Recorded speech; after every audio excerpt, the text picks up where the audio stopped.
Hello everyone. How are you all? I hope you all are preparing well for your NEET and JEE exam. Welcome back to Rank Boost Physics. आज इस class में we are going to talk about trigonometry. Trigonometry definitely आपने 10th class में पढ़ा हुआ है, लेकिन यहाँ पे हमने ट्रिग्नोमेट्री को इतना डिटेल में नहीं पढ़ना, बल्कि हमें सिर्फ वो वाली चीजें पढ़नी है ट्रिग्नोमेट्री की जो हमें फिजिक्स में हेल्प आएंगी या फिजिक्स में यूज करेंगे हम जिन चीजों को। ठीक है, तो ट्रिग्नोमेट्री करने के लिए डेफिनेटली थोड़ा सा पेशेंस हमें चाहिए होगा। अगर 10th क्लास में मैथ से डर कर आपने नीट लिया था कि हमें मैथ्स नहीं पढ़ना, तो बच्चे इस कॉन्सेप्ट को हमें ध्यान से करना पड़ेगा, क्योंकि फिजिक्स में हर जगह पे हमें ट्रिग्नोमेट्री को यूज करना ही करना पड़ेगा। आपको रिपीटेडली साइन, कोस, टैन इनको यूज करना ही करना पड़ेगा। ठीक है, तो डरने की जरूरत नहीं है, it is an easy concept, लेकिन हाँ डेफिनेटली हमें इसकी प्रैक्टिस चाहिए होगी। तो स्टार्ट करते हैं ट्रिग्नोमेट्री का कॉन्सेप्ट। ठीक है, तो ठीक है, ट्रिग्नोमेट्री में क्लास 10th में एक बार गो थ्रू करते हैं। जब हमने क्लास 10th में पढ़ी थी तो डेफिनेटली आपको 6 फंक्शंस के बारे में ध्यान होगा जो हमने वहां पे स्टडी किए थे। कौन से थे वो 6 फंक्शंस? आपने बात की होगी साइन थीटा के बारे में, कोस थीटा के बारे में, टैन थीटा के बारे में, इसी तरह से सिकेंड थीटा आपने सुना होगा, कोसिकेंड थीटा सुना होगा, और एक हमने यूज किया था कोट थीटा को। बस ये 6 ट्रिग्नोमेट्रिक फंक्शन हमने पढ़े थे, और अभी भी इन्हीं 6 ट्रिग्नोमेट्रिक फंक्शंस के बारे में हमने देखना है। ठीक है, अगर मैं आपको बता दूं कि हमने यहाँ लिखा है एज साइन थीटा, तो ये जो साइन है ये हमारे पास क्या है? ये है एक फंक्शन। क्या है? एक फंक्शन। कैसा फंक्शन? ट्रिग्नोमेट्रिक फंक्शन है। जिस फंक्शन को हमने ऑपरेट किस पे किया है? इस थीटा एंगल पे हमने इस फंक्शन को ऑपरेट किया है। जैसे आपको ये भी लिखा आ सकता है कि साइन एक्स बताओ क्या है, या आपको ये भी लिखा आ सकता है साइन टी बताओ क्या है। मतलब साइन क्या है? फंक्शन है। किस पे ऑपरेट हो रहा है यहाँ? ये एक एक्स फंक्शन पे ऑपरेट हो रहा है। सिमिलरली ये साइन भी एक फंक्शन है जो कि किस पे ऑपरेट कर रहे हैं? हम टी पे ऑपरेट कर रहे हैं। तो अगर आप यहाँ पे थीटा ना सुन के एक्स, वाई, टी, जेड कुछ भी और वेरिएबल सुनो, तो देखना उसको देखकर हमें डरने की जरूरत नहीं है। ये सिंपली इसी चीज को स्पेसिफाई कर रहा है कि sine being a trigonometric function, ये ऑपरेट हो रहा है किसी अननोन वेरिएबल पे, जो वेरिएबल चेंज हो भी सकता है और कांस्टेंट भी हो सकता है। ठीक है, तो जब हमने ये 6 ट्रिग्नोमेट्रिक फंक्शंस के बारे में पढ़ा था, इन 6 ट्रिग्नोमेट्रिक फंक्शंस की हमने वैल्यूज भी देखी थी, और वैल्यूज में जाने से पहले हमने ट्रायंगल का कॉन्सेप्ट पढ़ा था। तो एक बार उसी ट्रायंगल के कॉन्सेप्ट को यहाँ दोबारा से देखते हैं। लेट्स से मैं यहाँ एक ट्रायंगल ड्रॉ करती हूँ, एक राइट एंगल ट्रायंगल ड्रॉ करके चलते हैं, जिसमें कि हम एकदम बेसिक से करते हैं। ठीक है, कि अगर 10th क्लास में आपने अच्छे से इसको नहीं भी पढ़ा हो, तो भी आप इसको अब बहुत अच्छे से पढ़ पाओ, समझ पाओ इसे। ठीक है, देखो मैंने यहाँ एक राइट एंगल ट्रायंगल ड्रॉ करा है। राइट एंगल ट्रायंगल क्या होता है? डेफिनेटली जिसका एक एंगल 90 डिग्री का होगा। अब 90 डिग्री का कौन सा है? ये वाला एंगल जो बन के आ रहा है, ये एंगल परपेंडिकुलर है, मतलब 90 डिग्री, मतलब ये जो दो साइड्स हमने बनाई है ये परपेंडिकुलर टू ईच अदर है, और ये जो एंगल बना है ये 90 डिग्री का बना है। तो मैं इस ट्राइंगल को लेबल कर देती हूँ, let's say A, this is B, and this point is taken as C. ठीक है, मैंने क्या लिया? ए बी सी एक राइट एंगल ट्राइंगल लिया, जिसका एक एंगल मैंने डिफाइन कर दिया कि हाँ ये एंगल हमारे पास 90 डिग्री का है। डेफिनेटली ये एंगल, लेट्स से मैं इसको बोल देती हूँ कुछ एंगल थीटा, और ये वाला एंगल भी तो कुछ ना कुछ बनकर आएगा। लेट्स से मैं इसको बोल देती हूँ थीटा 1, और इसको हम स्पेसिफाई कर देते हैं थीटा 2 एंगल से। इन थीटा 1 थीटा 2 की वैल्यू कुछ भी हो सकती है। ये थीटा 1 थीटा 2 इक्वल भी हो सकते हैं, लेट्स से 45 45 ईच भी हो सकते हैं, ये 30 और 60 भी हो सकते हैं ना, ये 10 और 80 भी हो सकते हैं। बस जो भी बनेंगे कुछ इस हिसाब से बनना चाहिए कि सम ऑफ एंगल ऑफ ट्रायंगल की वैल्यू हमारे पास क्या बननी चाहिए? 180 डिग्रीज बननी चाहिए, तभी तो वो एक ट्रायंगल को फॉलो कर पाएगा। ट्रायंगल के इंटीरियर एंगल का सम याद है ना, करा था 180 डिग्रीज का होता है। तो थीटा 1 थीटा 2 और ये 90 डिग्री को अगर मैं ऐड करूं तो डेफिनेटली 180 डिग्रीज के बराबर बनकर आएगा। अच्छा, ये वाली बात हो गई एंगल्स के बारे में। अब talk about the sides. Definitely ma'am, जो longest side of the triangle is known as hypotenuse, तो मुझे यहाँ H सिंबल से डिनोट कर देना चाहिए, और ये H किस चीज को रिप्रेजेंट कर रहा है? Longest side of the triangle, that is hypotenuse. इसके अलावा दो साइड्स और होती है, एक होती है परपेंडिकुलर, दूसरी होती है बेस। तो हम जो 10th क्लास में पढ़ते आ रहे हैं कि मैम ये जो साइड है ये परपेंडिकुलर दिखाई दे रही है, तो इसको हम P मार्क कर देते हैं और इसको हम मार्क कर देते हैं B, that is the base of the triangle. Mean to से AB हाइपोटेनस हो गई, AC परपेंडिकुलर हो गई और BC हो गया है बेस। अब आप मुझसे पूछो कि मैम देखो, लॉन्गेस्ट साइड तो डिफाइन है कि हाइपोटेनस कहलाएगी, अब हमें कैसे पता लगेगा कि ये वाली साइड परपेंडिकुलर मार्क करूं या ये वाली साइड परपेंडिकुलर मार्क करूं? क्योंकि देखो, परपेंडिकुलर होने की कंडीशन ये थी कि दो साइड्स आपस में 90 डिग्री का एंगल बनाए। जैसे कि अगर मैं यहाँ पे ये लाइन पे इस तरह की कोई एक लाइन स्ट्रेच कर देती हूँ, तो हम क्या बोलते थे? These two lines are mutually perpendicular to each other. मतलब ये वाली लाइन फर्स्ट लाइन सेकंड के परपेंडिकुलर है और डेफिनेटली सेकंड लाइन फर्स्ट के परपेंडिकुलर है। तो यहाँ पे भी तो सेम यही चीज है कि ये जो BC वाली लाइन है ये AC वाली लाइन के परपेंडिकुलर है और ये AC वाली लाइन CB लाइन के परपेंडिकुलर है। तो हमें कैसे पता लगेगा कि परपेंडिकुलर किसे मार्क करना है और बेस किसे मार्क करना है? तो ये चीज डिफाइन करने के लिए हम एक चीज कंसिडर करके चलेंगे। आपको जिस एंगल के बारे में पूछा गया, लेट्स से मैं बात करूं कि अगर हमें ये एंगल, हमें ये ट्रिग्नोमेट्रिक फंक्शंस में ये जो थीटा सब्स्टिट्यूट करना है, लेट्स से मैंने डिफाइन कर दिया कि भाई मैं ना थीटा 1 के बारे में बात करूंगी। किसके बारे में बात करूंगी? थीटा 1 के बारे में। मतलब हमारा जो फोकस एंगल है वो कौन हो गया है? ये थीटा 1 हो गया।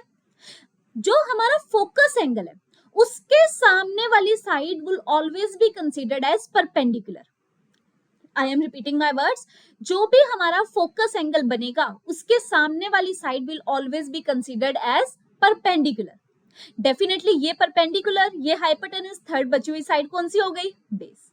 जैसे एग्जाम्पल के लिए बताती हूँ, अगर हमने ये ट्राइंगल मार्क करा, यहाँ पे एक राइट एंगल ट्राइंगल में ड्रॉ कर रही हूँ, अगर मैंने ये राइट एंगल ट्राइंगल को मार्क करा है, जहां पे मैं मार्क करके चल रही हूँ कि ये वाली एंगल 90 डिग्री, ऑफ कोर्स ये वाला एंगल 30 डिग्रीज का है और इस एंगल की वैल्यू लेट से मैं बोलकर चलती हूँ 60 डिग्रीज बनेगी। एज वी नो, अगर मैं ये ट्राइंगल को ध्यान से देखो तो लॉन्गेस्ट साइड तो जो भी होगी that would be considered as hypotenuse.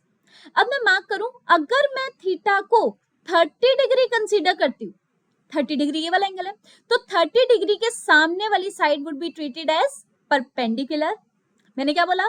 जिस एंगल को कंसीडर करेंगे उसके सामने वाली side would be considered as perpendicular. तो यहाँ ऑब्जर्वेशन एंगल 30 डिग्री का है, तो 30 डिग्री के सामने कौन सी साइड बन जाएगी? परपेंडिकुलर। और डेफिनेटली जो दूसरी बची हुई साइड है it would be considered as base. तो क्वेश्चन जब फिजिक्स में आते हैं ना, तो हमें देखना पड़ता है कि ट्रायंगल लेना कहाँ है और उस ट्रायंगल का कौन सा एंगल कंसीडर करने को बोला है, क्योंकि जो भी ऑब्जर्वेशन एंगल होगा उसके सामने वाली साइड जो बनेगी that would be our perpendicular. समझ में आई है? पक्का है? चलो, तो इसी चीज को आगे कंटिन्यू करते हैं।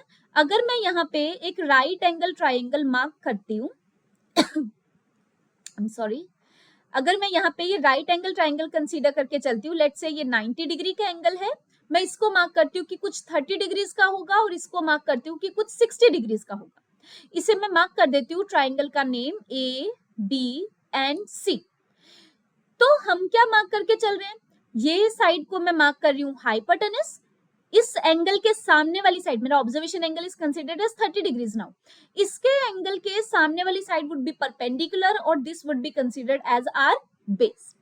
अब अगर मैं तुमसे पूछूं कि साइन थीटा की वैल्यू किसके बराबर होती है, तो साइन थीटा हमारे पास किसके बराबर होता है? परपेंडिकुलर अपॉन हाइपोटेनस के। इसी तरह से कॉस थीटा किसके बराबर होगा? Base upon hypotenuse. और tan थीटा हमारे पास it would be equals to perpendicular upon base. ये तीनों आइडेंटिटीज हमने क्लास 10th में की हुई है ना। इसी तरह से हम ये चीज मार्क करते थे that sine theta is the inverse of cosecant theta. इसका मतलब कोसेकेंट थीटा की वैल्यू हमारे पास बनकर आएगी हाइपोटेनस अपॉन परपेंडिकुलर। इसी तरह से सीकेंट थीटा जो होता है that is 1 upon cos theta, means cos secant, normally secant theta की वैल्यू हमारे पास बनकर आएगी हाइपोटेनस अपॉन बेस, और ऑफ कोर्स कॉट थीटा किसका इनवर्स हो जाएगा, it would be the inverse of tan theta, means the value of cot theta would be equals to base upon perpendicular. Am I right? चलो, इसी को ही आपने याद करने की एक ट्रिक की होगी, पंडित बद्री प्रसाद हर हर बोले सोना चांदी तोले, करा होगा, डेफिनेटली करा होगा।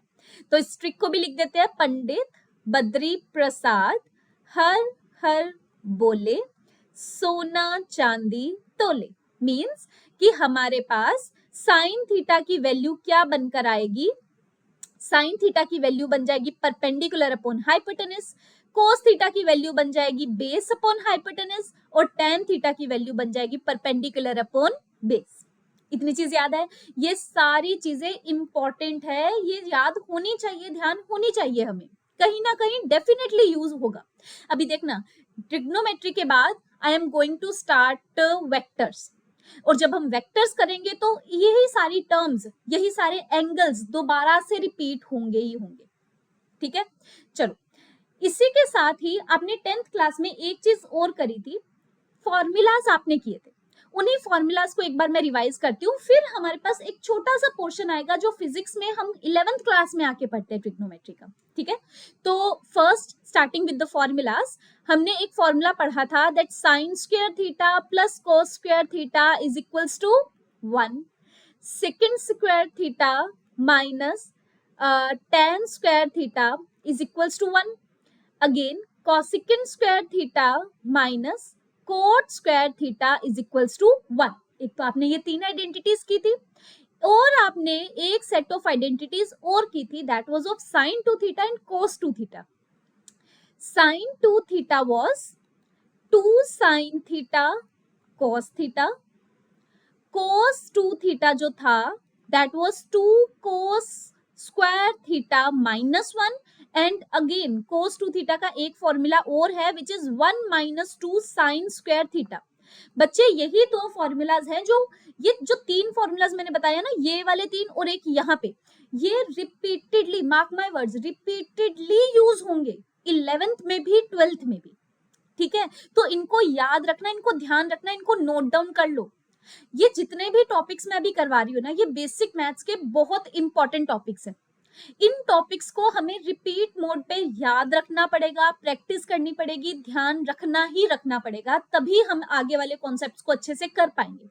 अगर ये कॉन्सेप्ट्स हमें नहीं आएंगे ना, इसका मतलब हमारे जो बेसिक्स हैं वो वीक रह जाएंगे, और अगर बेसिक्स वीक रह जाएंगे तो डेफिनेटली हमें आगे आने वाला समझ में नहीं आने वाला। तो बच्चे क्या कहते हैं, बच्चे कहते हैं कि मैम कुछ ऐसा बताओ कि हम बस याद रख ले। तो बच्चे, फिजिक्स में याद रखने वाला कुछ नहीं है, फिजिक्स में सिर्फ समझने वाली चीजें हैं, और समझने वाली चीजों के लिए आपका बेसिक स्ट्रॉन्ग होना चाहिए, और बेसिक स्ट्रॉन्ग करने की जिम्मेवारी मेरी है। बस आप रिपीट मोड पे वो वाली चीजें अच्छे से प्रैक्टिस करते रहो, बस इतना साथ दो, बाकी पेपर आपका बहुत अच्छे से क्लियर हो जाएगा, ठीक है। तो ये सारी चीजें थी जो हम क्लास 10th में पढ़ के आते हैं। अभी हम एक चीज और पढ़ते थे, एंगल्स की वैल्यू क्या करते थे, वो एक बार हम टेबल बनाते हैं। जब हमने टेबल बनाया था ट्रिग्नोमेट्री का, तब हमने अलग अलग एंगल्स पे साइन थीटा, कोस थीटा और tan थीटा की वैल्यूज को याद किया था। वो वैल्यूज हमें दोबारा से ध्यान रखनी पड़ेगी, क्योंकि उनका यूज दोबारा से आने वाला है। तो वो वैल्यूज जो हमने की थी उनको मैं एक एक करके लिखती हूँ। कितनी गंदी लाइन बनी है ना। हाँ, अब तो फिर भी ठीक है। हाँ जी, यहाँ पर हम लिखेंगे हमारे फंक्शंस, यहाँ आ जाएगा 0 डिग्रीज की वैल्यू, इधर हम लिखेंगे 30 डिग्रीज। शायद बच्चों को याद भी आने लग गया होगा कि मैम क्या बनाने वाले हैं यहाँ पे आएगा 45 डिग्रीज, फिर हमारे पास बोलो बोलो 60 डिग्रीज, और एट द एंड हमने जो याद किया था it was 90 degrees. I guess आप लोगों ने 10th क्लास में इतनी वैल्यूज ही याद करी थी ट्रिग्नोमेट्रिक फंक्शंस की, और वो जो ट्रिग्नोमेट्रिक फंक्शन हमने करे थे those were sine theta, cos theta and tan theta. इनकी वैल्यूज आपको याद है तो मुझे कमेंट सेक्शन में पैरेलली मेंशन करो। चलो, इनकी वैल्यूज लिखते हैं बच्चे। हाँ जी, तो सबसे पहले हमारे पास आता है सबसे पहले जो हमारे पास आएगा वो आएगा बच्चे, अरे ये क्या हो गया, ओ ओ ओ यहां से आ जाना चाहिए ना। हाँ जी, तो सबसे पहले आएगा साइन थीटा। तो साइन थीटा में हमारे पास जो सबसे पहले वैल्यू जाएगी साइन 0 डिग्रीज की, साइन 0 डिग्री की वैल्यू क्या होती है, 0। साइन 30 डिग्री की value it is 1/2। Sine 45 1/√2। Sine 60 is √3/2 and sine 90 is 1। ये वैल्यूज याद है, बस इन्हीं वैल्यूज को उल्टा करके हमने लिखना है। मतलब जो वैल्यू साइन 90 की है वही वैल्यू बन जाएगी साइन 0 की, विच इज 1। साइन 60 की value would be equals to cos 30 की वैल्यू, दैट इज √3/2। मतलब 45 की वैल्यू तो 45 पर ही निकल कर आएगी, और कोस 60 की वैल्यू हमारे पास क्या बन जाएगी, साइन 30, दैट इज 1/2, और कोस 90 की वैल्यू वुड बी 0 होगी, है ना। अच्छा, एक चीज हमने करी थी, दैट tan थीटा हमारे पास क्या होता है, tan theta is sine theta upon cos theta. मतलब साइन अपॉन कोस की वैल्यू करनी पड़ेगी, मतलब 0/1 करना पड़ेगा, 0/1 इज 0। इसी तरह से 1/2 अपॉन, जैसे देखो मैं यहाँ करके दिखाती हूँ, 1/2 अपॉन √3/2 जब हम करेंगे तो ये 2 से 2 कैंसिल आउट हो जाएगा। मतलब ये वैल्यू क्या बनकर आएगी, 1/√3। मतलब यहाँ value would be equals to 1/√3। tan 45 again करेंगे, 1/√2 से 1/√2 कैंसिल आउट हो जाएगा, दैट मीन्स इसकी वैल्यू क्या बनकर आएगी, सिंपली 1। यहाँ पे देखो इसको सॉल्व करते हैं, √3/2 अपॉन 1/2, अगेन देखना 2 से 2 कैंसिल आउट हो गया, मतलब इसकी वैल्यू क्या बनेगी, √3/1 विच इज √3 ओनली। और यहाँ पे 1/0। नाउ व्हाट 1/0 इज, 1/0 तो हम डिफाइन ही नहीं कर सकते, मतलब नॉट डिफाइंड, इसकी वैल्यू हमारे पास क्या बनेगी, नॉट डिफाइंड। काफी लोग यहाँ पे इंफिनिटी सिंबल को भी रिप्रेजेंट कर देते हैं, जिसका मतलब सिंपली वही होता है कि हम इसकी वैल्यू को डिफाइन नहीं कर सकते। तो बच्चे ये जो हमने लिखी है ना यहाँ पे अलग अलग वैल्यूज, मैं इसको इरेज कर देती हूँ। ये जो भी वैल्यूज हमने लिखी है इस टेबल को हमें ध्यान में रखना है, ये वैल्यूज रिपीट मोड पे यूज होंगी ही होंगी, ठीक है। इन सब वैल्यूज को अच्छे से याद रखना। अब मुझे ये बताओ, अगर मैं तुमसे पूछूं कि इसी तरह से कोसिकेंट 30, याद करो मैंने क्या बोला, मैंने बोला है कोसिकेंट 30 की वैल्यू क्या बनकर आएगी। नाउ कोसिकेंट थीटा क्या होता है मैम, 1/sin 30 डिग्रीज। sin 30 की वैल्यू इज 1/1/2, मींस इसकी वैल्यू क्या बनकर आएगी, 2 ओनली, ठीक है। तो ये सारी वैल्यूज है, एक तो हमें याद रखनी है। इनके अलावा दो स्पेशल एंगल्स हैं बच्चे जो फिजिक्स में यूज होते हैं। आपने 10th तक ना सिर्फ इतना पढ़ा था, 10th में हमने इससे ज्यादा नहीं कुछ भी किया था, सिर्फ इतनी चीजें। अब जो मैं करवाने वाली हूँ, जो दो स्पेशल एंगल्स बताने वाली हूँ, या इनके अलावा वैल्यूज हम कैसे निकालेंगे, कोई भी और एंगल आ जाएगा, वो सारी वैल्यूज को निकालने के लिए हमें आगे ध्यान से इस लेक्चर को देखना है, ठीक है। तो हाँ, हम अब करने वाले हैं दो स्पेशल ट्रायंगल्स। वो दो स्पेशल ट्रायंगल्स क्या है, मैं यहाँ मार्क करती हूँ। एक्चुअली ना दो स्पेशल ट्रायंगल नहीं है, एक ही ट्रायंगल में हम उसको सम अप कर सकते हैं। मतलब वो जो दो एंगल्स बनकर आएंगे वो दो एंगल्स हमें ध्यान होने चाहिए।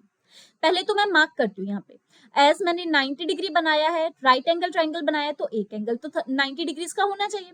दूसरा एंगल बनकर आएगा 37 डिग्रीज का, और तीसरा angle would be equals to 53 degrees. देखना sum of angle of triangle 180 degree बन रहा है।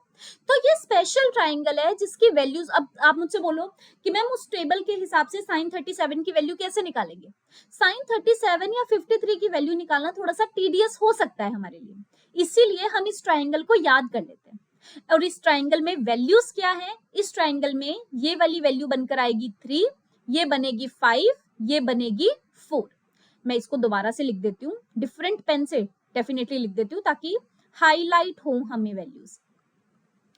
मैं यहाँ लिख रही हूँ वैल्यूज बच्चे, ये वैल्यू बनेगी 3, ये वैल्यू बनेगी 5, ये वैल्यू बनेगी 4। इसका कहने का मतलब, मैं इसको लेबल करती हूँ A, B और C। मैं इसकी ट्रिक भी बताऊंगी आपको याद करने की, ठीक है। 3, 4, 5 ये ट्राइंगल्स हमने मार्क करे। अब सबसे पहले मुझे बताना साइन थीटा हमारे पास क्या होता है, it is perpendicular upon hypotenuse. Perpendicular की वैल्यू क्या है 3, और हाइपोटेनस की वैल्यू हमारे पास क्या है 5। अच्छा, मैंने क्या बोला था, परपेंडिकुलर उस साइड को लेंगे जिस जो एंगल हम कंसीडर कर रहे हैं उसके सामने हो। मतलब अगर मैं यहाँ पे परपेंडिकुलर 3 को मार्क कर रही हूँ, इस साइड को अगर मैं परपेंडिकुलर मार्क करके चल रही हूँ, इसे मैं बेस मार्क करके चल रही हूँ, इसे मैं हाइपोटेनस मार्क करके चल रही हूँ, मतलब मैं अगर इसे परपेंडिकुलर मार्क कर रही हूँ तो हम एंगल 37 डिग्री वाला ही लेंगे ना। मतलब यहाँ पे मुझे ये लिखना चाहिए कि मैंने जो साइन थीटा लिया है वहां पे थीटा क्या मार्क करा है, it is marked as 37 degrees. इसी तरह से कोस 37 डिग्रीज की वैल्यू क्या बनेगी, it is base upon hypotenuse. Base की वैल्यू है 4 और हाइपोटेनस है 5। इसी तरह से tan 37 हमें क्या देगा, tan 37 या tan theta perpendicular upon base, तो परपेंडिकुलर है हमारे पास 3 और बेस है हमारे पास 4। तो अगर sin 37, cos 37, tan 37 की वैल्यू पूछ ली जाए तो वो ये बनेगी, डेफिनेटली इसको मैं 1 अपॉन कॉसिकेंट 37 लिख सकती हूँ, इसको मैं 1 अपॉन सिकेंट 37 लिख सकती हूँ, और इसे हम लिख सकते हैं 1 अपॉन कोट 37। ठीक है, इसी तरह से मुझे बताओ, अगर मैं मार्क करके चलूं 53 डिग्री का एंगल, तो जो भी एंगल मार्क करेंगे उसके सामने वाली side would be considered as perpendicular.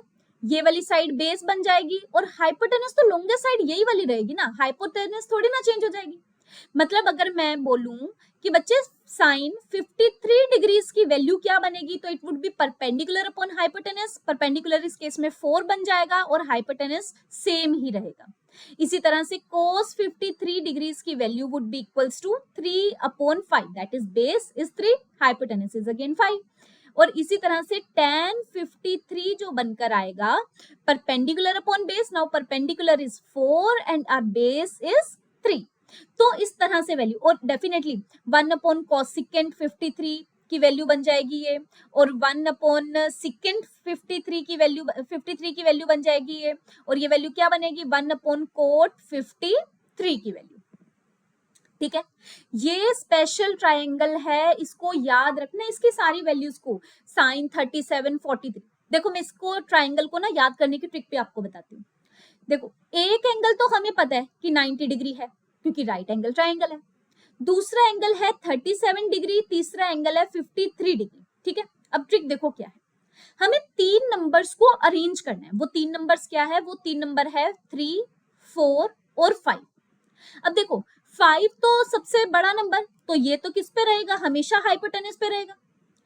37, ये जो 37 हमने मार्क करा है, 37 ये 3 है ना सामने, मतलब सबसे पहले 3 आया, मतलब 37 के सामने वाली साइड क्या जाएगी 3। देखो 37 के सामने वाली साइड क्या गई 3 गई, तो एक ही तो नंबर बचा, दैट इज 4। तो वो 4 डेफिनेटली बेस पे आ जाएगा अगर मैं 37 डिग्री के एंगल के हिसाब से बात करूं। ठीक है, तो अगर 37 डिग्री ले रहे हैं, पहले जो नंबर लिखा है दैट इज 3, उसको एकदम सामने भेज दो, उसको एकदम परपेंडिकुलर पे भेज दो, और बाकी नंबर्स को आराम से हम अरेंज कर पाएंगे। ठीक है, तो ये थी बच्चे इसको याद रखने की छोटी सी ट्रिक। करें अब आगे, इजी है। ठीक है, अब एक लास्ट कॉन्सेप्ट है देखो बच्चे ट्रिग्नोमेट्री का, जो अगेन फिजिक्स में यूज आएगा। ठीक है, और उस कॉन्सेप्ट को करने से पहले आपको थोड़े बहुत बेसिक्स पता होने चाहिए। वो बेसिक्स क्या है मैं अभी आपको मार्क करती हूँ। आपको अगर याद हो, हम जब भी एंगल मेजर करते हैं, देखना अगर मैं तुम्हें बोलूं कि बच्चे मुझे बताओ कि ये जो दो साइड्स जा रही है, इन दोनों साइड्स के बीच में क्या एंगल है, या फिर ये जो दोनों साइड्स हम मार्क करके चल रहे हैं, एक ये और ये, इन दोनों साइड्स के बीच में क्या एंगल है, या फिर मैं बोलूं कि बच्चे मुझे बताओ कि इन दोनों साइड्स के बीच का जो एंगल है वो क्या है, इन दोनों साइड्स के बीच का जो एंगल है वो क्या है। ये 3 फिगर्स मैंने बनाई है, फर्स्ट, सेकंड और थर्ड। तो आप मुझे क्या बोलोगे कि मैम इन दोनों साइड्स के बीच का एंगल बताना है, तो ये एंगल बनाना बड़ा आसान है, it would be equals to 180 degrees. इन दोनों साइड के बीच का एंगल बनाना है, तो ये वाला एंगल बनाना बड़ा आसान है, इट इज 90 डिग्रीज। और ये वाला एंगल मैम डेफिनेटली ना 0 और 90 के बीच में कुछ एंगल बनकर आएगा। लेट्स से मैं इसको बोल रही हूँ कि ये 30 डिग्री का एंगल मैंने मार्क करा। अब आप अगर ध्यान से देखो, मेरा हाथ देखो कैसा चला था, मेरा हाथ चला था इस डायरेक्शन में, हाँ या ना, इस डायरेक्शन में मूव करा। देखो जब मैंने 180 डिग्री मूव करा तो भी मैं यहां से घूम के इस डायरेक्शन में आई, जब मैंने 90 डिग्री मूव करा तब भी मैं इस डायरेक्शन में मूव करके आई, जब मैं 30 डिग्री चली तब भी मैं इस डायरेक्शन, मतलब पॉजिटिव एक्स एक्सिस से मैं मूव करी हूं टुवर्ड द अदर लाइन। और मूव करने के लिए मैंने ऐसे नहीं बोला कि मैं इस डायरेक्शन में नहीं गई, ध्यान से देखना बच्चे इसको, मैं इस डायरेक्शन में भी तो जा सकती थी, मैं इससे ये वाला एंगल भी तो मेजर कर सकती थी, मैं यहां से ये वाला एंगल भी तो मेजर कर सकती थी। देखो जो ऑरेंज वाला मैंने बोला है वो मैं कुछ इस तरह से मार्क करके जा रही हूँ, इन दोनों डायरेक्शन में फर्क है। ये जो डायरेक्शन है ये कैसी डायरेक्शन है, एंटी क्लॉकवाइज डायरेक्शन है, और ये जो डायरेक्शन मैं मार्क करके चल रही हूँ, देखना ये जो मेरी फिंगर घूम रही है ये क्लॉकवाइज डायरेक्शन में घूम रही है, मतलब ये वाली डायरेक्शन कौन सी है हमारे पास, क्लॉकवाइज। तो बच्चे इस चीज का ध्यान रखना कि जब भी हम एंगल्स बनाएंगे बाय डिफॉल्ट हमने एंगल को मेजर करने के लिए एक डायरेक्शन को फिक्स करा हुआ है, and that direction is anti clockwise. मतलब एंगल्स को हमेशा एंटी क्लॉकवाइज डायरेक्शन में मेजर करेंगे अनटिल और अनलेस हमें वो वाली चीज मेंशन ना की गई हो, ठीक है। तो मतलब यहाँ पे हमने ये जो बनाया है पेन वाले मार्क, ये एकदम करेक्ट है, ब्लैक पेन वाले, ऑरेंज वाला हमारे पास क्या है, इनकरेक्ट है, ठीक है। तो मैं ये डायरेक्शन कौन सी लेकर चलेंगे, हमेशा एंटी क्लॉकवाइज डायरेक्शन में एंगल्स को मेजर करेंगे अनटिल और अनलेस हमें मेंशन ना हो, ठीक है। अब एक चीज और देखो, अब एक है हमारे पास एंगल। अब देखो हमने बोला था कि फिजिक्स में ना हम फिजिकल क्वांटिटीज के साथ डील करते हैं। What physical quantities are, physical quantities वो हैं जिनको हम मेजर कर पाए, जिनको हम तोल पाए। जैसे अगर मैं तुम्हें बोलूं कि आज मैं बड़ी खुश हूं, तो क्या मेरी खुशी को मेजर कर पाओगे, तोल पाओगे, नहीं कर पाओगे ना। मतलब खुशी एक ऐसी चीज है, गम एक ऐसी चीज है जिसको मैं मेजर नहीं कर सकती, जिसको मैं सिर्फ फील कर सकती हूँ। लेकिन फिजिकल क्वांटिटीज जितने भी है उनको हम मेजर कर सकते हैं, कि टाइम क्या हुआ है हम चेक कर सकते हैं, मास क्या है चेक कर सकते हैं, इस पेन की लेंथ क्या है मैं मेजर कर सकती हूँ। तो जिन भी चीजों को हम मेजर कर सकते हैं ना वो होती हैं फिजिकल क्वांटिटीज, और अगर मैं मेजर कर सकती हूँ तो डेफिनेटली उसके पीछे कुछ यूनिट लगाऊंगी। फॉर एन एग्जाम्पल, अगर मैं बोलूं कि यार किसी चीज का मास ना 10 kg है, तो 10 क्या है वैल्यू, kg क्या है उसकी यूनिट, मतलब हर चीज की यूनिट होगी। तो डेफिनेटली मैम अगर एंगल को हम मेजर कर सकते हैं तो एंगल की भी तो यूनिट बनकर आनी चाहिए। तो एंगल की जो यूनिट होती है, जो एसआई यूनिट होती है बच्चे, वो होती है रेडियन। क्या होती है, रेडियन। मतलब एंगल को हम किस यूनिट में मेजर करते हैं, रेडियन में मेजर करते हैं। नंबर वन चीज। नंबर टू, काफी बार आपको जो एंगल है वो सिर्फ और सिर्फ डिग्रीज में नहीं, जैसे 30 डिग्रीज में नहीं, 45 डिग्रीज में नहीं, काफी बार आपको पाई के टर्म्स में भी आ सकते हैं। पाई, जो पाई है जिसको हम इस लेटर से डिनोट करते हैं, आपने शायद इसको 22/7 या 3.14 वैल्यूज ही याद करी हो, लेकिन एंगल्स के टर्म्स में भी हम पाई सिंबल का यूज करते हैं, और पाई की जो वैल्यू है that is equals to 180 degrees. Pi की value is equals to 180 degrees. इसी तरह से पाई बाय 2 जब मैं करूंगी मतलब 180/2 करना पड़ेगा। 180/2 मीन्स 90 डिग्रीज। अगर मैं 2 पाई की वैल्यू आपसे पूछूं मतलब 2 इंटू 180 डिग्री, मतलब ये वैल्यू कितनी बनकर आएगी, 360 डिग्री। इसी तरह से मैं पाई बाय 4 अगर आपसे पूछूं तो ये क्या बनेगा, 180/4 बनेगा। ये वैल्यू हमारे पास बनकर आएगी 45 डिग्री, ठीक है। तो पाई हमारे पास क्या है, पाई है। एंगल के लिए हम एक सिंबल को यूज करते हैं, पाई की वैल्यू क्या बनेगी, 180 डिग्री बनकर चलेगी। करें अब इसको आगे। देखो अब बच्चे बहुत ध्यान से समझना, ठीक है, आराम से, पेशेंस से समझने वाली चीज है। देखो मैं यहां बना रही हूं graph between X and Y axis, ठीक है। अच्छा पहली बात तो जरूरत क्या है, अब हमें ये वाली टेबल जब हमने करा तो यहाँ पे तो हमने सिर्फ और सिर्फ ये 5 एंगल्स करे, या इनके अलावा 2 स्पेशल हमने एंगल्स भी कर लिए 37 डिग्री या 53 डिग्री। क्या इनके अलावा एंगल नहीं आ सकता मैम? क्या ऐसा नहीं हो सकता कि हम 360 डिग्री जो एंगल की बात करते हैं उसकी तो वैल्यू आपने बताई नहीं यहाँ पे क्या है? या 180 डिग्री जो मेजर करते हैं उसकी तो वैल्यू बताई नहीं आपने क्या है? क्या हम 120 डिग्री को मेजर नहीं कर सकते मैम? क्या 150 डिग्री की वैल्यू नहीं निकाल सकते? डेफिनेटली निकाल सकते। तो वो वैल्यूज हमें याद रखनी पड़ेगी भाई, इतने सारे एंगल्स हैं, किसकी वैल्यूज याद रखोगे भाई, इतना थोड़ी डेटा माइंड में हमने स्टोर करके रखना है।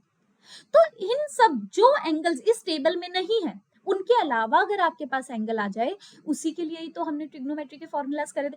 डरो मत, मैं फॉर्मूलाज नहीं याद करवाने वाली हूँ आपसे, मैं आपको एक तरीका सिखाने वाली हूँ कि अगर कोई ट्रायंगल या कोई ऐसा एंगल आ जाए तो उसकी वैल्यू हम निकालेंगे कैसे, ठीक है। तो चलो देखो, तो ये ग्राफ हमने बनाया, देखना ये जो एक्सिस हम लेते हैं ये प्लस एक्स एक्सिस लेते हैं, ये वाली माइनस एक्स एक्सिस, ये वाली लेते हैं हम वाई एक्सिस और ये वाली मार्क करते हैं माइनस वाई एक्सिस। ठीक है, Y axis, X axis, Z axis इसका काम नहीं है, काम है किसी और चीज का। ये हमारा ओरिजिन होता था। ठीक है, अच्छा देखना अगर मैं एक लाइन एक्स एक्सिस के ऊपर ही बनाऊं, अगर मान लो ये वाली लाइन का मैं तुमसे पूछूं बताना बच्चे इन दोनों लाइंस के बीच में एंगल क्या है, तुम बोलोगे कि मैम ये भी इधर जा रही है ये भी इधर जा रही है, मतलब ये दोनों तो पैरेलल ही जा रही है, पैरेलल ही जा रही है तो एंगल है ही नहीं कुछ, मतलब 0 डिग्रीज का एंगल है। मतलब यहाँ पे एंगल हमें क्या मार्क करना चाहिए, 0 डिग्री मार्क करना चाहिए। डेफिनेटली जब ये एंगल यहाँ पे आ जाएगा, देखना ये लाइन और एक्स एक्सिस और वाई एक्सिस वाली लाइन है ना, ये दोनों लाइन कितने एंगल पे है, 90 डिग्रीज पे। ये दोनों लाइन के बीच का एंगल कितना है, 180 डिग्री। ये वाला जो एंगल मैंने मार्क करा ना, ये एंगल हमारे पास कितना है, 180 डिग्री। अच्छा 180 डिग्री में ही ये एंगल और ऐड कर दूं, ये वाला एंगल 90 डिग्रीज और ये जो एंगल हमने बनाया है दिस इज 180 डिग्रीज, तो ये एंगल हमारे पास क्या बनकर आएगा, 270 डिग्री। और 270 डिग्री में फिर से मैं 90 डिग्री ऐड कर दूं तो ये वैल्यू क्या बनकर आएगी, 360 डिग्री। समझ में आती है ये चीज, क्या करा, कुछ नहीं करा, 0 डिग्री 90, 90 में 90 ऐड करेंगे तो 180, 180 में 90 ऐड करेंगे तो 270 एंड अगेन 270 में 90 ऐड करेंगे इट वुड बी 360 डिग्रीज। अच्छा ठीक है भाई, इजी पीजी, अभी तक तो कुछ मैम डिफिकल्ट आया ही नहीं है, अभी तक तो हमें सब कुछ समझ में आया। आगे देखो भाई, आगे है हमारे पास ये चार जो एंगल आए हैं, पहले तो मैं इनकी वैल्यू रेडियंस में लिख देती हूँ, एक्चुअली पाई में लिख देती हूँ, रेडियन नहीं पाई में, पाई की टर्म्स में लिख देती हूँ। तो ये वैल्यू बनकर आएगी हमारे पास 0 पाई की, अगर मैं 0 इसको काउंट करके चलती हूँ और इसकी वैल्यू हमारे पास क्या बन जाएगी, इट वुड बी 2 पाई। ये वैल्यू हमें बताई थी पाई बाय 2, ये वैल्यू बताई थी हमने पाई नॉर्मली, और ये वैल्यू हमारे पास आएगी बच्चे 3 पाई बाय 2 की। ठीक है, अच्छा मैं इस पार्ट को भी क्लियर करती हूँ। ठीक है भाई, ये जो हमारे पास देखना, ये जो एक्स और Y axis positive X region जो आया ना बच्चे, देखना अगर मैं देखूं ध्यान से तो ये पूरा जो पेपर है ये मेरा 4 हिस्सों में डिवाइड हो गया। ये आया हमारे पास पहला हिस्सा, ये आया दूसरा हिस्सा, इसको हम थर्ड हिस्सा बोल सकते हैं और इसको हम क्या बोल सकते हैं, फोर्थ हिस्सा। इन्हीं के ही नाम है अब हमारे पास, इन्हीं नामों को हम क्या बोलते हैं, क्वाड्रेंट्स। क्वाड्रेंट, क्वाड मतलब 4, मतलब इस पूरे पेपर को मैंने 4 हिस्सों में डिवाइड कर दिया, इस जिसका कि फर्स्ट क्वाड्रेंट है हमारे पास ये वाला, सेकंड क्वाड्रेंट है हमारे पास ये वाला, और थर्ड क्वाड्रेंट है डेफिनेटली ये वाला, और फोर्थ क्वाड्रेंट है हमारे पास ये वाला, है ना। ये 4 हिस्सों में हमने डिवाइड कर दिया। देखो मैं मार्क करते हुए भी एंटी क्लॉकवाइज डायरेक्शन में चली हूँ, कि मैंने फर्स्ट इसको करा सेकंड इसको नहीं करा, क्योंकि मेरे को एंटी क्लॉकवाइज डायरेक्शन के अंदर मूव करके चलना था। समझ में आई, ये सभी चीजें लिंक्ड है बच्चे, ध्यान से समझना है इसे। अच्छा भाई, अब मैं आपको एक चीज बता रही हूँ कि हमारे पास ना अब हमने ना वैल्यूज निकाली है यहाँ पे सभी ट्रिग्नोमेट्रिक फंक्शंस की। ठीक है, जब हमने ये वाला ग्राफ करा था या फिर ये वाला टेबल करा था, तो देखना यहाँ पे जो भी वैल्यूज है वो 0 से 90 के बीच में ही लाई कर रही है। 45 डिग्री 0 और 90 के बीच में आ रहा है, 60 डिग्री 0 और 90 के बीच में आ रहा है। मतलब ये सारे के सारे एंगल है या तो 90 डिग्रीज के बराबर है या तो 90 डिग्री से छोटे। और आप ध्यान से देखो इन सब एंगल्स की वैल्यू हमारे पास पॉजिटिव बनकर आई है ना। तो जो भी एंगल्स या जो भी ट्रिग्नोमेट्रिक फंक्शन की वैल्यू मैं उन एंगल्स पे निकालूंगी जो एंगल 0 और 90 डिग्री के बीच में लाई कर रहे होंगे, वहां पे सारे ट्रिग्नोमेट्रिक फंक्शन कैसे आएंगे, पॉजिटिव निकल कर आएंगे। सारे ट्रिग्नोमेट्रिक फंक्शंस की वैल्यू जब एंगल फर्स्ट क्वाड्रेंट में लाई करेगा, उन सब की वैल्यूज कैसे निकल कर आएगी, पॉजिटिव। इसी तरह से सेकंड क्वाड्रेंट में आने वाले एंगल, उनकी वैल्यू सिर्फ और सिर्फ कौन से फंक्शंस के लिए पॉजिटिव जाएगी, साइन और कोसिकेंट के लिए। थर्ड क्वाड्रेंट में कौन पॉजिटिव होगा, टैन थीटा और कोट थीटा। और फोर्थ क्वाड्रेंट में बचा हुआ कौन है भाई, सिकेंट थीटा और cos theta. Actually secant theta और cos theta would be positive. ये जो भी वैल्यूज मैंने लिखी है, ये वैल्यूज हमारे पास कैसी बनकर आएगी, इन 6 ट्रिग्नोमेट्रिक फंक्शंस की value would be positive in the respective quadrants only. मतलब फर्स्ट क्वाड्रेंट में अगर कोई भी एंगल आ रहा है, लेट्स से मैं बात करूं कि थीटा की वैल्यू है 30 डिग्री, बताओ साइन पॉजिटिव होगा कि नेगेटिव, पॉजिटिव। कोस पॉजिटिव होगा कि नेगेटिव, पॉजिटिव। कोसिकेंट पॉजिटिव होगा कि नेगेटिव, पॉजिटिव। अगर मैं आपसे बोलूं कि थीटा की वैल्यू है लेट्स से हमारे पास 120 डिग्री, अब 120 डिग्री पता है हमें 90 और 180 के बीच में लाई कर रहे हैं, मतलब अगर मैं साइन 120 डिग्री की वैल्यू लिख रही हूं तो वो पॉजिटिव आएगी, कोस 120 डिग्री की वैल्यू लिख रही हूं तो वो नेगेटिव बनकर आएगी। इसी तरह से लेट्स से थीटा की वैल्यू हमारे पास आ रही है 200 डिग्री, 200 डिग्री देखना 180 और 270 के बीच में ही जाएगा, तो इस क्वाड्रेंट में लाई करेगा, और इस क्वाड्रेंट में अगर tan 200 की वैल्यू बोलूंगी तो वो पॉजिटिव आएगी, कोट 200 की वैल्यू बोलूंगी तो पॉजिटिव आएगी। इसके अलावा जितने भी 4 ट्रिग्नोमेट्रिक फंक्शंस हमारे पास रह गए, कोस, सिकेंड, साइन, कोसिकेंड, सारे के सारे थर्ड क्वाड्रेंट में कैसे बनकर आएंगे? नेगेटिव हमेशा। इसी तरह से अगर मैं बोलूं कि थीटा की वैल्यू को मैं 300 डिग्री लेकर चल रही हूँ, तो 300 डिग्री की वैल्यू सिर्फ कोस और सिकेंड रखने के बाद ही पॉजिटिव आएगी, अदरवाइज उसकी वैल्यू आएगी बच्चे हमारे पास नेगेटिव। समझ में आया? ये बेसिक रूल था, इसको दोबारा से देखो, वीडियो को बैक जाओ, इसको दोबारा से देखो, ये समझ में आना जरूरी है आगे वाले पार्ट के लिए।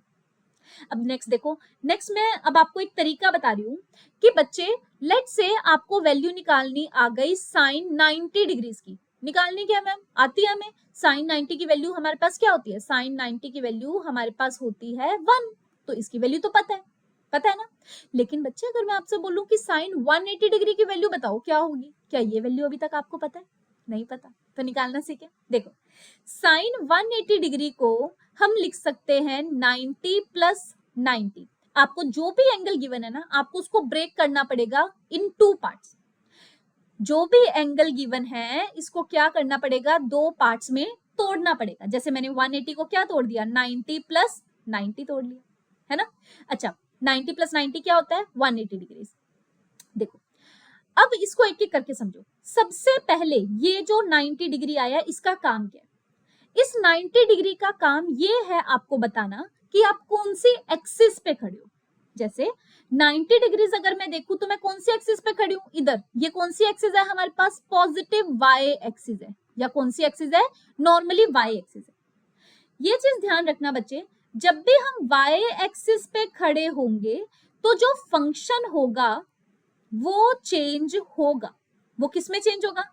साइन थीटा चेंज हो जाएगा कोस थीटा में, और कोस थीटा चेंज हो जाएगा साइन थीटा में। मैंने क्या बोला? जब भी हम वाई एक्सिस पे खड़े होंगे तो फंक्शन चेंज होगा, और वो साइन थीटा चेंज हो जाएगा कोस में, कोस किस में चेंज हो जाएगा? साइन में। वहीं अगर हम एक्स एक्सिस पे खड़े होंगे, अगर हम एक्स एक्सिस पे खड़े होंगे तो साइन थीटा हो या कोस थीटा हो फंक्शन में चेंज नहीं आएगा। अरे मैम क्या बोल गए, कुछ समझ में नहीं आया। बच्चे इसकी एप्लीकेशन जब हम अभी क्वेश्चन करेंगे ना तभी समझ में आएगा। देखो क्या कर रहे हैं अभी, देखो मैंने क्या बताया 180 डिग्रीज है, इसकी वैल्यू तो नहीं पता, तो इसकी वैल्यू को मैंने ब्रेक कर लिया 90 प्लस 90 में। अब पहले वाला पार्ट का काम क्या है? ये बताना कि आप कौन सी एक्सिस पे खड़े हो। 90 डिग्रीज मतलब हम वाई एक्सिस पे खड़े हैं। मैंने क्या बताया? जब भी वाई एक्सिस पे खड़े होंगे फंक्शन चेंज होगा। यहाँ पे गिवन क्या है? Sine theta. क्या बताया कि साइन थीटा किस में चेंज हो जाएगा? कोस थीटा में। इसका मतलब ये जो 90 डिग्री का काम था ये बताना था कि फंक्शन चेंज होगा कि नहीं होगा। अब इसने क्या बताया? फंक्शन चेंज करना पड़ेगा। साइन किस में चेंज हो जाएगा? कोस में। इसका काम खत्म, इसका काम खत्म।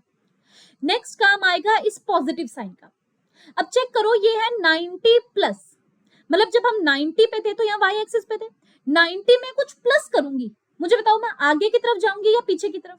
अगर मैं पीछे की तरफ जाऊंगी तो 90 से तो छोटा एंगल बन जाएगा ना, मतलब 90 से सब्ट्रैक्ट कर रही होंगी, पर अभी तो हमें 90 में कुछ ऐड करना है। तो 90 में जब मैं प्लस करूंगी तो डेफिनेटली बच्चे इसी क्वाड्रेंट में, सेकंड क्वाड्रेंट में आऊंगी, और सेकंड क्वाड्रेंट में चेक करना पड़ेगा कि ये जो पेरेंट फंक्शन गिवन है, दैट इज ये जो साइन थीटा गिवन है, ये पॉजिटिव होता है कि नेगेटिव। अब हमें तो पता है कि सेकंड क्वाड्रेंट में साइन थीटा हमने क्या मार्क करा है? पॉजिटिव। तो मतलब इसके आगे हमें क्या साइन डालना है? Simply positive. ठीक है, ये 90 का काम क्या था? ये बताना था कि आप कौन सी एक्सिस पे खड़े हो, वहां पे खड़े होके ये फंक्शन चेंज होगा कि नहीं होगा। 90 के बाद ये जो पॉजिटिव साइन लगा है वो ये बताना है कि आप जिस भी एक्सिस पे खड़े थे वहां से आप आगे की तरफ जाओगे या पीछे की तरफ, और अगर आप जहां जिस मर्जी डायरेक्शन में जाओ वहां पर ये पेरेंट फंक्शन पॉजिटिव होगा कि नेगेटिव होगा। अब बचा कौन? 90। अब कुछ नहीं करना, बस इस 90 को यहाँ पे सिंपली पुट कर दो, कोस 90। मुझे बताओ कोस 90 की वैल्यू क्या होती है? 0। तो ये जो आंसर बनकर आया ये क्या बनकर आया? 0। मतलब कोस मतलब साइन 180 डिग्रीज की वैल्यू हमारे पास क्या होती है, साइन 180 डिग्री की वैल्यू निकल कर आई है 0 की। समझ में आया? 3 हिस्सों में चलेगा ये पार्ट। जो भी एंगल गिवन है उसको स्प्लिट करो। पहला पार्ट जो होगा वो ये बताएगा कि किस एक्सिस पे हम खड़े हैं। सेकंड पार्ट, और उस एक्सिस पे खड़े होकर फंक्शन चेंज होगा कि नहीं होगा। सेकंड पार्ट ये जो पॉजिटिव या नेगेटिव का साइन है वो ये बताएगा कि आप कौन से क्वाड्रेंट में एंटर करोगे। जिस क्वाड्रेंट में एंटर करोगे वहां पे पेरेंट फंक्शन पॉजिटिव है या नेगेटिव है, जो भी साइन आएगा वो आगे लगा देना। जैसे यहाँ पॉजिटिव आया था, मैंने पॉजिटिव को आगे मार्क कर दिया। थर्ड पार्ट जो है, थर्ड पार्ट आपको कुछ नहीं बताना, थर्ड पार्ट बस उसके साथ लिखना है, वहां पे वैल्यू आ जाएगी। समझ में आया? एक क्वेश्चन और करते, चलो एक क्वेश्चन और करते हैं। सेकंड क्वेश्चन इसका लेकर चलते हैं हम, ये लेकर चलते हैं बच्चे। लेट्स से मैं cos 180 डिग्रीज की वैल्यू निकालू। अब cos 180 डिग्री की वैल्यू देखो, cos ऐसे कैसा, 180 को कैसे लिखना पड़ेगा, it would be written as 90 plus 90 again. सबसे पहले इस 90 का काम, इस 90 का काम हमारे पास क्या है, ये बताना कि आप कौन सी एक्सिस पे खड़े हैं। 90 मतलब हम खड़े हैं y एक्सिस पे मैम, y एक्सिस पे फंक्शन चेंज होगा। cos किसके अंदर चेंज हो जाएगा, साइन में। मतलब मुझे यहाँ पे सबसे पहले क्या डालना चाहिए, साइन डालना चाहिए। अब फिर पॉजिटिव, पॉजिटिव मतलब जब मैं 90 डिग्री पे खड़ी हूं तो पॉजिटिव अगेन इस क्वाड्रेंट में आऊंगी। यहाँ पे तो साइन और कोसिकेंट ही पॉजिटिव होता है, पर हमें पेरेंट फंक्शन गिवन कौन सा है, कोस। कोस सेकंड क्वाड्रेंट में क्या होता है, नेगेटिव, तो मैंने यहाँ पे मार्क कर दिया नेगेटिव साइन। बचा कौन, 90, 90 सिंपली यहाँ पे मार्क कर दो। अब हमें पता है कि साइन 90 की वैल्यू क्या होती है, 1। मतलब कि कोस 180 डिग्री की वैल्यू हमारे पास क्या बनकर आई है, -1। समझ में आया? एक क्वेश्चन और करें फिर आगे बढ़ते हैं। एक क्वेश्चन और लेकर चलते हैं। ये क्वेश्चन हम लेकर चलते हैं थोड़ा सा अच्छा, मतलब मैं लेकर चलती हूँ साइन 270 डिग्रीज की वैल्यू। साइन 270 डिग्रीज करें, डरना नहीं है, इजी है। साइन 270 को क्या मैं ऐसे लिख सकती हूँ, 270 could be written as 180 plus 90। अब तुम बोलो कि मैम 180 प्लस 90 क्यों ले रहे हो, आप इसको क्या 200 प्लस 70 नहीं ले सकते? डेफिनेटली ले सकते हैं, पर बच्चे हम वो वाला एंगल कंसीडर करेंगे जो एंगल्स हमने एक्स या फिर वाई एक्सिस पे मार्क करे। मतलब कि यहाँ एक्स पे मैंने 90, सॉरी एक्स पे मैंने 0, 180, वाई पे 90 और 270 ही लिखा था। तो जो भी ट्रिग्नोमेट्रिक फंक्शन में वैल्यू गिवन होगी ना, आपको इन्हीं 4 की टर्म्स में उसको स्प्लिट करना पड़ेगा। मतलब देयर मस्ट बी, एक जो पार्ट है ना जिसमें आपने स्प्लिट करा है, उसमें से एक पार्ट मस्ट बी एक्स या वाई एक्सिस के ऊपर एंगल मार्क होना चाहिए। इसीलिए मैंने इसको 200 प्लस 70 ना मार्क करके इसको क्या मार्क करूंगी, 100 प्लस 90। तो इसको हम कैसे लिख सकते हैं, इसको क्या मार्क करेंगे, 180 प्लस 90। तो इसको 270 को क्या लिख सकते हैं, साइन 180 प्लस 90। अब काम वही वाला है, आसान सा। साइन 180, पहली बात तो 180 हमें क्या मार्क करेगा, 180 मार्क करेगा एक्सिस। 180 मतलब एक्स एक्सिस, एक्स एक्सिस पे फंक्शन चेंज नहीं होगा, एक्स एक्सिस पे फंक्शन चेंज नहीं होगा, मतलब यहाँ पे क्या रहेगा, साइन का साइन ही रहेगा। 180 प्लस, जब मैं 180 प्लस करूंगी तो मैं कौन से क्वाड्रेंट में जाऊंगी, थर्ड में। और थर्ड में साइन क्या होता है, नेगेटिव, क्योंकि tan और कोट पॉजिटिव होता है। पर यहाँ पे तो क्या गिवन है, साइन फंक्शन, मतलब मुझे यहाँ पे नेगेटिव साइन मार्क करना पड़ेगा। बचा कौन, 90, 90 के ऐसा लिख दो। और 90, साइन 90 की वैल्यू क्या होती है, 1। मतलब कि साइन 270 की वैल्यू क्या बनकर आएगी, -1। समझ में आई है?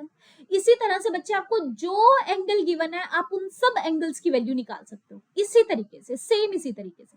ठीक है, अब मैं आपको होमवर्क दे रही हूँ, आप एक काम करो, मुझे वैल्यूज पोस्ट करना। सबसे पहले कोस 270 डिग्रीज की, साइन 360 डिग्रीज की, कोस 360 डिग्रीज की, लेट्स से साइन 150 डिग्रीज की, और कोस 150 डिग्रीज की। ठीक है, आप ये वैल्यूज है, मैंने आपको 5 क्वेश्चंस दिए हैं, आप इन 5 की वैल्यूज निकालो और मुझे कमेंट सेक्शन में चेक करवाना, वेरीफाई करवाना। फिर अगर कोई डाउट होगा तो हम डेफिनेटली इसको दोबारा से कंसीडर करेंगे। एक बस लास्ट चीज देखते जाओ, अभी जो हमने ये वैल्यूज करी है ना, ये कंप्लीट हो चुका है, डरने की बात नहीं है, कंप्लीट हो चुका है। मैं उन सभी वैल्यूज को ना एक बार सम अप करती हूँ एक ही टेबल पे, देखो कितना आसान काम हो जाएगा। अभी आपके लिए याद रखना, मैंने यहाँ पे वही बनाया, एक्स एक्सिस बना दी, माइनस एक्स एक्सिस बना दी, वाई और जेड बना दी। यहाँ पे मार्क करा था 0 डिग्री, यहाँ पे किया था 90 डिग्रीज, यहाँ पे मार्क किया 180 डिग्रीज, इधर मार्क किया हमने 270 डिग्रीज, और घूम के वापस जब हम आएंगे तो यहाँ पे क्या आ जाएगा, 360 डिग्री। डेफिनेटली एक चक्कर और मारेंगे तो 720 आ जाएगा, एक और चक्कर मारेंगे तो 1080 डिग्रीज आ जाएगा, ये तो आप जानते हो, ठीक है। अब देखना, चेक करो बच्चे, हमारे पास एक चीज याद रखना, मतलब मान लो आप एक्स एक्सिस के ऊपर हो, अगर मैं बोलूं साइन 0 की value it is 0, sine 180 degree की वैल्यू भी हमारे पास क्या है, 0। चेक करो, हमने अभी निकाली थी, साइन 180 डिग्री की वैल्यू क्या आई थी, 0, ठीक है जी। मतलब एक्स एक्सिस पे जो भी एंगल आएगा साइन की value will always be considered as 0, मतलब साइन 0 भी 0 एक्स एक्सिस पे है, क्योंकि sine 180 X axis 0, sine 360 X axis 0, sine 720 X axis 0। मतलब एक्स एक्सिस पे जब भी थीटा आ रहा है हमारे पास, जो भी एंगल एक्स एक्सिस पे लाई करेगा, sign function will always be 0 at that particular point. इसी तरह से साइन 90 डिग्री की वैल्यू हमारे पास क्या होती है, 1, और साइन 270 की वैल्यू क्या निकल कर आती है, -1। अभी हमने निकाली थी साइन 270 की वैल्यू, दैट इज -1, और साइन 90 की वैल्यू हमें पता ही है कि +1 होती है। अब एक की पॉइंट क्या याद रखोगे, उन पॉजिटिव वाई एक्सिस, मतलब जो भी एंगल पॉजिटिव वाई एक्सिस पे आएंगे, sine function will always be positive over there, और जो भी एंगल माइनस वाई एक्सिस पे आएंगे वहां पे साइन फंक्शन हमेशा क्या रहेगा, नेगेटिव। साइन की फैमिली बताई, एक्स एक्सिस पे sine will always be 0, plus Y axis पे sine will always be +1, minus Y axis पे साइन विल ऑलवेज बी -1, ठीक है। इसी तरह से कोस को भी मैं आपको याद करवा देती हूँ। कोस 0 की वैल्यू हमें पता है क्या होती है, 1। इसी तरह से कोस 180 डिग्री की वैल्यू बनेगी -1। कोस 90 की वैल्यू होती है 0, कोस 270 की वैल्यू भी क्या होती है, 0। अब एक ध्यान देना, जहां साइन फंक्शन की वैल्यू एक्स एक्सिस पे 0 थी, कोस फंक्शन की वैल्यू वाई एक्सिस पे 0 है। पॉजिटिव एक्स एक्सिस पे साइन पॉजिटिव था, माइनस एक्स एक्सिस पे sine negative, positive Y axis पे cos positive, negative Y axis पे कोस नेगेटिव। आप इस चीज को डायरेक्टली याद रख सकते हो, और हमारे काफी सारे क्वेश्चंस ऐसे ही निकल जाएंगे आपके पास। ज्यादातर ये 4 एंगल्स आते हैं फिजिक्स में। आपको ये जो स्टेप मैंने बताए हैं अभी, ये चीज शायद करने की जरूरत भी ना पड़ेगी। मैंने क्यों बताया, वर्स्ट केसेस के लिए, बच्चा वैल्यूज भूल जाता है या कुछ भी अब्रप्ट वैल्यू आ जाती है, या फिर जब हम नॉन मेडिकल वाले बच्चे जो है वो और काफी सारे एंगल्स की वैल्यू भी निकालते हैं। लेकिन फॉर फिजिक्स ओनली हम इन चारों एंगल्स या 4-6 एंगल जो भी हमने मार्क करे, इन्हीं पे ही हमारे सारे के सारे क्वेश्चंस आराम से निकल जाएंगे, ठीक है। आई होप आपको ये वाला सारा पार्ट समझ में आया होगा। ये पार्ट आसान है पर समझने वाला है। हम इसको याद नहीं कर सकेंगे, इसको समझना पड़ेगा, और ये डेफिनेटली आगे यूज होता ही रहेगा, ठीक है। अगर आपको इस पार्ट में कोई भी डाउट है, आपको कोई भी ऐसी चीज है जो समझ में नहीं आई, बच्चे आप मुझे कमेंट सेक्शन में बता सकते हो, मैं कॉन्सेप्ट को रिपीट कर दूंगी, लेकिन इसको समझना है। और ये जो क्वेश्चंस मैंने आपको दिए हैं, डेफिनेटली इनके सॉल्यूशंस आप निकालो और आंसर्स पोस्ट करो। देखो इनकी वैल्यूज तो आप डेफिनेटली चेक कर सकते हो, साइन 360, कोस 360, 270 इस टेबल में मैंने मार्क करी थी। जहां तक रही 150 वैल्यू, वो आप मेरे को कमेंट सेक्शन में बताओगे, ठीक है। तो ऐसे ही प्रिपेयर करते रहो, पढ़ते रहो, हर रोज थोड़ा थोड़ा आगे बढ़ते रहो, और हम डेफिनेटली सक्सेस पाएंगे। हमारा पेपर डेफिनेटली क्लियर होगा, बहुत अच्छे से क्लियर होगा, ठीक है। ऑल द वेरी बेस्ट बच्चों, थैंक यू।